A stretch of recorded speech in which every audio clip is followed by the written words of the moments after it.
Selamat datang di Bijak News Jumat 14 Februari 2025 bersama saya Berlin.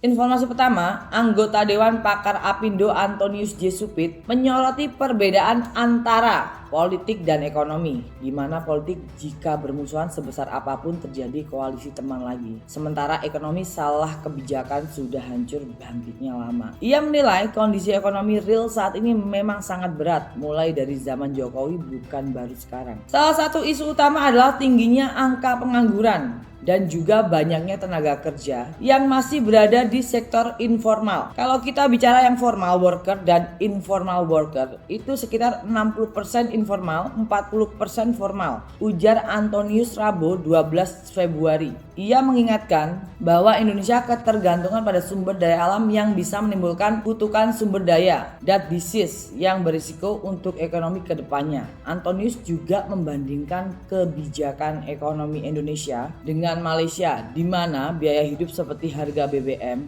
tol dan kebutuhan pokok lebih terjangkau meskipun kedua negara berasal dari rumpun yang sama. Menurutnya, hal ini menunjukkan adanya kesalahan dalam pengelolaan ekonomi yang menyebabkan masyarakat menanggung biaya hidup lebih tinggi. Ia juga menegaskan dalam kondisi ini kepastian hukum sangat penting. Jika benar, jangan diganggu terutama oleh ormas dan otonomi daerah yang bebas seperti sekarang. Kita harus punya cara mengatasinya, ucapnya. Selanjutnya, RRI Ternate menyesalkan video viral penyiar Sarnisa Kadir yang mengkritik efisiensi anggaran. Kepala stasiun RRI menegaskan operasional tetap berjalan normal tanpa pengurangan pegawai sambil menunggu kebijakan pusat. Informasi hukum, Arif Nugroho tersangka pembunuhan FA dilimpahkan ke Kejati Jaksel usai berkasnya lengkap. Polisi menyerahkan barang bukti termasuk hasil visum. Arif dan rekannya diduga terlibat pembunuhan serta persetubuhan anak Rabu 12